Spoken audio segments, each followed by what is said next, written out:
AdVice. This is where we drink whiskey and talk about advertising.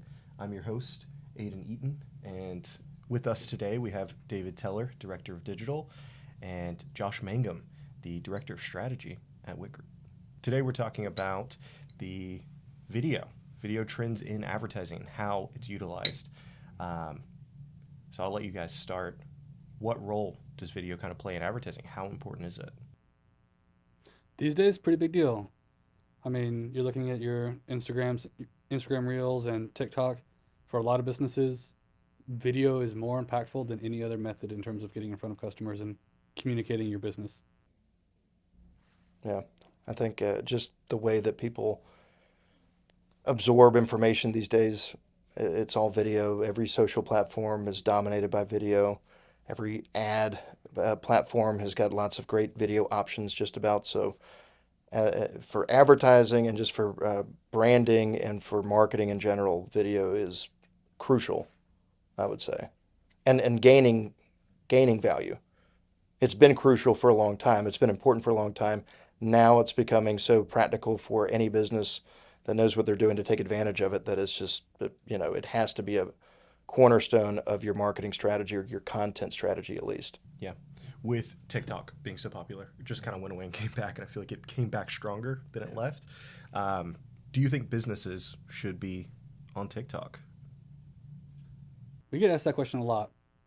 My first recommendation to clients in general is focus on the social media that you're either already actively on or you can fully support.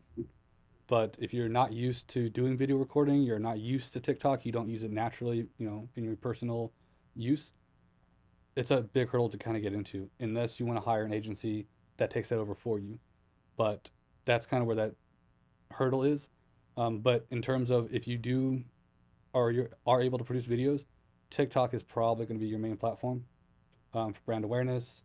What would you say YouTube's better for B2B, deep Yeah, insight? I would say that, and I think there's certain age groups that are more on TikTok and not, so True. depends on your audience. I also think if you're shooting video and there's not some cross utilization where you're using the same video and repurposing it on different ad or social platforms, you're missing the mark anyway. Mm-hmm. So yeah, should it be on TikTok? Yes, but it should also be on Reels. It should also be on YouTube. Mm-hmm. And you just need to make sure that you're shooting in a way that you can slice and dice it and get it on different platforms. Tie it back to your website also because it's going to play a role in SEO. Yeah. Oh, and that's what YouTube's better for. Like if I can tag that video, it's going to get found much more. Well, and TikTok's doing all right with that. And Reels too. I mean, they're showing up in search a lot differently than they used to. But I mean, YouTube is still, it's its own search engine when you think about it. People go and search on Google and they hit the tab for video very often. Mm-hmm. I would say other than maps is probably the most often tab used there. I mean, it's often some of the top results are all video links. Yeah, directly. How does your strategy change from each kind of platform? Even though they all have the same kind of, watered down TikTok on each, Reels on Instagram, YouTube Shorts on YouTube. Does your YouTube strategy Shorts are change? the equivalent to the Instagram and Reels, but then that's juxtaposed against actual full YouTube videos. I think optimizing your video that comes back to optimizing for your audience and your message. Think about what are you trying to convey, and can you do that in 15, 30, 60-second videos? And if not, then you need to be looking at longer form video creative. Well, I mean, there's businesses that exist almost entirely on one of those platforms. Mm-hmm. There's an Instagram especially. And then you got to look at the way that the different platforms are set up. Some of them you have postscript above the video or the picture where you can kind of set the scene or describe the problem or describe the value add. And then sometimes, like with TikTok, like everything's there. It is the video. That's what you got. I think it's a little different. What's the message that you're trying to get across, and where do you want people to go once they watch the video? Do you just want to like and a share? Do you want them to take an action? That might dictate the platform a little bit too. So I think something I see a lot with video creative is the cost of it. It's typically pretty expensive to have a whole team come out and record something for you versus, someone, even when you do it on your iPhone, you still have to have someone edit it at the very least, right? How do you get around that as an agency? What I tell clients is that, to do a high-end production video, get somebody out there, get a videographer to travel out, be on scene, have, storyboard everything out, plan it. It's a big task. And so it's going to come with a cost. Maximize that cost by spending a little extra time getting extra shots going on having different scenes and having some cross utilization where you get a lot of raw footage that you can then edit for over the course of the next 6 months, 3 months, a year. And then you can get a lot of different content out of one shoot. You consolidate that time that the videographer had to put into the shoot, and you get a lot of content, and then you can pay for the editing over time. You don't have to edit all those videos. Let's say it's 36 total videos you get out of that one shoot. You don't have to come out with every one of those videos a week later. So you can spread that cost over time, and you can also save a little bit of money in the investment from, not having somebody come out 2, 3, 4 times for the shoot. Now, sometimes you've got different objectives or, a new product or a new service, and so somebody has to come out and shoot the new video. But if you can, especially if it's a brand-focused video, interview multiple people. Have people, go through multiple takes. Have multiple scenes for your B-roll. And then you can use that B-roll for your next couple videos. And maybe all you got to do is work that into some new interview-style video that's easier to grab. Potentially you could even do that internally, or you could do that with the iPhone, like you mentioned earlier. A couple good tips: bring changes to clothes. Yeah.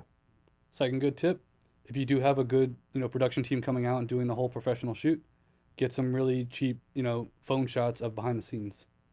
It's an easy social media post for what the business is up to. You can use here or there, and it's just another way to maximize that day, pretty much. Yeah. Okay, so what you're saying is kind of the post-production part is a lot easier than the actual production part. So focusing all of kind of your time into making sure everyone is there, present, you have changes of costume or outfit, I suppose, and making the most of the production helps with post-production. Yeah, make more out of the production so that you have more to work with in post-production, I think. Mm-hmm. Right. Yeah. And also, like you were saying, have all those things lined up for the day of. Be prepared. Mm-hmm. Have the content you want to hit. Have your conversations with the production team. Make sure you know where you're shooting. The lighting is good. The more that you can have prepared and planned ahead, the better that day will go. Yeah. And then kind of pulling us back to the ads side, what are kind of your staples in making video content for ads? Yeah, it's a really different beast when you're looking at advertising videos or PPC videos. From social videos, there are best practices. Do follow the best practices. If you don't know what those are, come to our website. We'll have some content on that, some direction on that. But you're looking at 15 to 30-second long videos for most ad platforms. You need your intro, you need your outro. Your website had better be on that video the entire time. And then also just the messaging. Make sure you're speaking to a specific audience about a specific service or product. Make sure it's focused, because your audience doesn't know what you are covering. They need it explained to them. So try and keep it nice and tight. Yeah. Aim small, miss small. And I like to front load the value add, because a lot of those videos can be skippable. And even if you're just thumbing through the videos on, you're doom scrolling on social media, then you still, you got a couple seconds to get my attention. So if it's a really long intro, you can overproduce it to the point where nobody even sees the message, because you spent 6 seconds getting into this intricate, intro that you got off of some app online. And then by the time you get through your logo animating and doing everything, people are done, right? They don't have time for that.